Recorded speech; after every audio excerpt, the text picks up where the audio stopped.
Imagine you were alive in the 1980s, and you were told that computers would soon control everything related to life, from shopping to dating, to supercomputers in the palm of your hand, or an international invisible network that connected you to literally anyone on Earth. If you were alive back then, and I told you over the next 10 to 15 years the world would dramatically change and be influenced by technology, you probably would have considered all those ideas to be science fiction. But then it became reality. We don't even bat an eye at using online connections and having information travel faster than ever across the globe. This has become normal.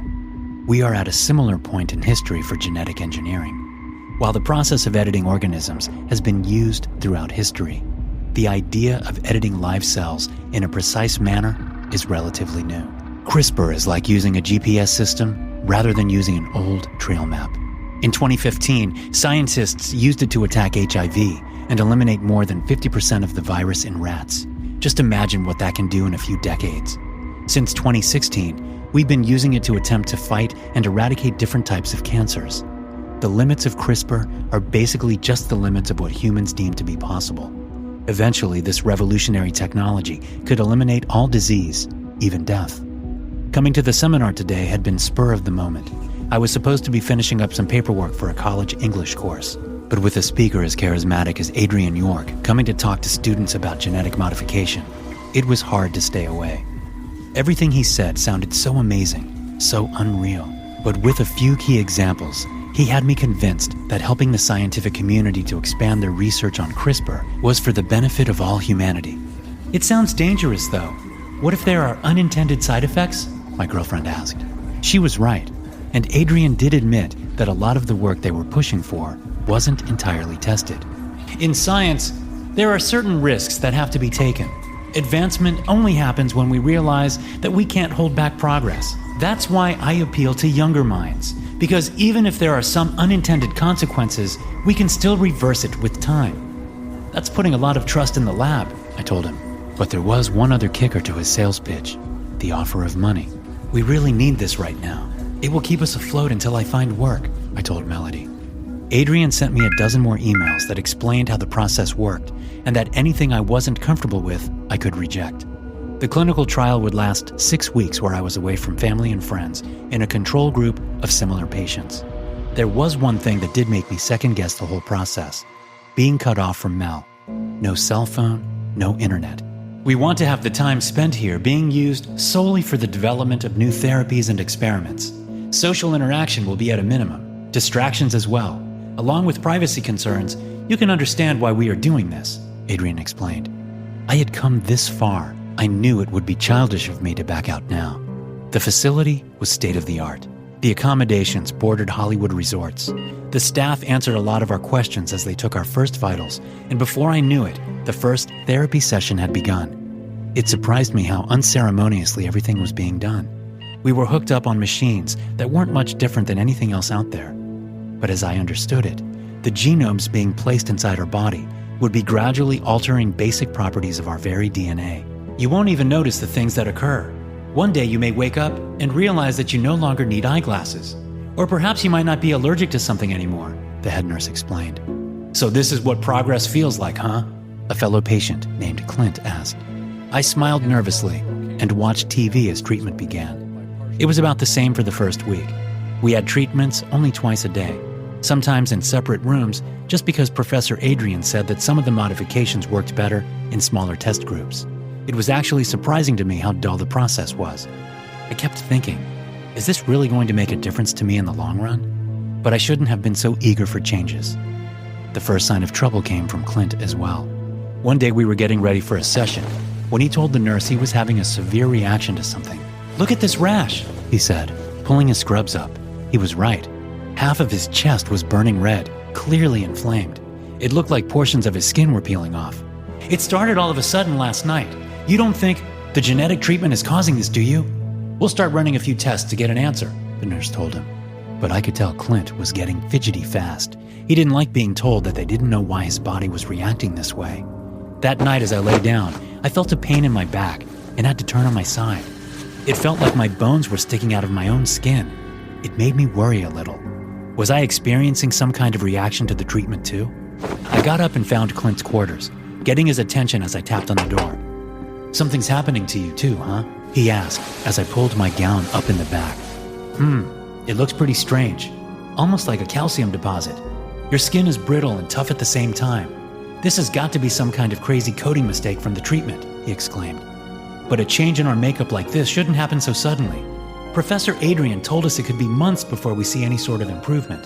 "Not sure what we are experiencing is an upgrade, mate," Clint said as he looked around the hallway suspiciously, afraid we were being watched. "Listen, I think that there's more to this modification than Adrian is letting us know. They could be testing all sorts of stuff with CRISPR right under our noses. We all signed those NDAs. Who is to say they haven't turned us into cesspools of genetic testing material?" he snapped. "Now you're sounding paranoid," I warned him. "Maybe so, but we should at least be allowed to view our medical charts from the time we started. Blood cultures, enzymes, stuff like that. It could provide us clues to what is changing in our genetic makeup." "They wouldn't be deliberately trying to screw up our bodies," I told him. "Oh yeah? And why not? I bet they could get away with a lot in this lab, and we wouldn't be the wiser. You'll see, mate. I'm gonna get to the bottom of this." The next day, after our morning sessions, Clint said that he needed to speak to Adrian directly, and I figured it had something to do with the conversation from the night before. But that was the last I saw of him. For the next week, he didn't show up for any of the treatments, and when I asked, the head nurse only said, "Patient 330 chose to opt out of the clinical trial." It was suspicious to say the least, but I couldn't see much to do other than wait and keep an eye on my health. Over the next few days, though, I started to notice other patients were missing from trials. One by one, the group was dwindling. My symptoms were also getting worse. Instead of just back muscle pain, I was experiencing bone pain as well, as if the skeletal structure of my body was changing. Sometimes I couldn't sleep at all. The pain would be so great. I looked down at my hands and realized they were being reshaped to resemble a webbed creature. My entire body mutating and being restructured the way they saw fit. It was driving me insane. I had to get out. I decided to try and see if I could opt out as well. If this was going to get worse, I didn't want to have any part of it. "You do realize that the agreement you made for compensation details that you stay the entire 6 weeks?" Adrian asked when I approached him. "I don't care about the money. I just want to go home," I decided firmly. "Very well. Go to your quarters and gather your things. I'll send someone for you when we have made arrangements for transportation," he huffed. Half an hour later, I was in my room with everything packed when a nurse and 2 orderlies entered, one of whom was pushing a wheelchair. "Oh, I don't think I will need that," I said. Then I saw the look on their faces. Their friendly demeanor had vanished. One of the orderlies blocked the door as another one got a syringe and lunged for me. I tried to fight back, but my body was already too weak from all of the experiments they had run on me. "Try to relax. This will go much smoother," one of the nurses whispered as I fell into a deep sleep. When I woke up, I was no longer in the bright, inviting facility I recognized.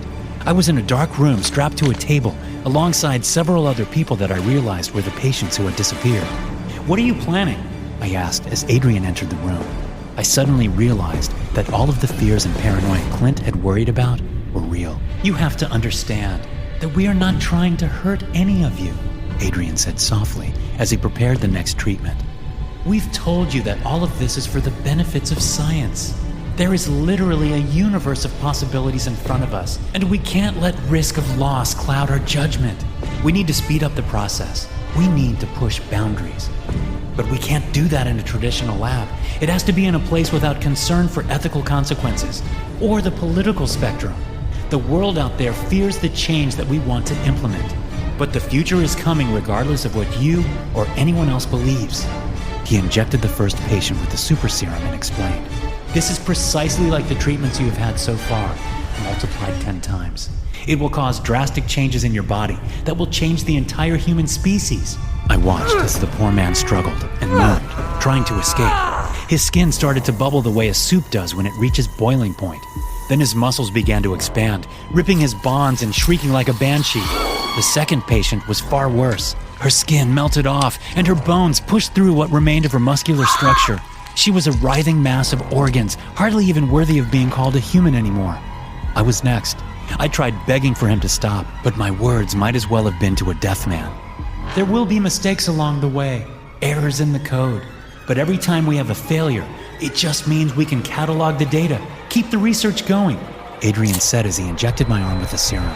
I closed my eyes and tried to fight it, but it was like trying to stop myself from breathing. Something was changing inside me on the molecular level. My body felt like it was burning up. My spine was beginning to break.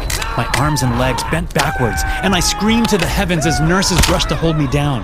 More medicine knocked me out, and I woke up in a cage. I couldn't close my jaw. I couldn't even articulate sounds properly. I looked toward the other patients, also locked in cages like animals, and realized that this was exactly what we are now. We've been turned into monsters. This won't be permanent, you understand? In 10 to 15 years, we will find a way to reverse the process. Just look at the progress we have made when we aren't forced to limit our understanding, Professor Adrian exclaimed as he checked our vitals. I wanted to rip his throat out. I wanted to destroy him and this entire facility. Those thoughts of anger, rage, and fear grew daily inside of me as we were experimented on, each day losing more of our connection to humanity. I think I lasted the longest, keeping some part of my sanity as the others transformed into beasts before my eyes. I finally used that fear and anguish to fight back. I burst through the cage and clawed all the personnel. Their attempts to knock me out now as futile as ants attacking an ape. I was mad, but also terrified. If I failed to escape now, I knew I would never get another chance. I ran through the halls, naked and like an animal. Maybe that is what I am now? I caught a glimpse of my broken body in the mirror, my hair disheveled and my muscles threatening to atrophy. My lungs were outside my body, and my legs bent backward like a dog. I screamed again. Then I saw the man responsible for all of this. He and at least a dozen other men guarded the exits. You can't leave. The world out there has no place for you. You will be feared, hunted. We can still fix you and discover even more about the human body in the process, Adrian said. He sounded so calm, so sure of himself. A distant memory of Melody flickered across my mind, and I made the choice, using my mutating body as a battering ram to escape. I ran for hours, in the dark and amid the foliage, eating fruits and berries like a mutt, sleeping on the ground. Eventually, I found refuge in a small cottage, the residents not home, and I found a way to send a message not only to Melody, but to the rest of the world. This is that message. I can feel my body breaking down now on a molecular level. Some sort of time-activated decomposing gene that Adrian put inside me to kill me if I were to escape. It won't be long now, and I'll be gone. He'll come to collect my corpse and use it to further his mad research. I send this as a warning to others who also are daring to tamper with the natural order. Our species is not ready. My fear is that we may never be, and perhaps more frightening, I'm not sure we can be stopped. God save us all, for we have become gods now. Thanks for listening. If you enjoy these stories, be sure to subscribe to the podcast and check out some more of my episodes here.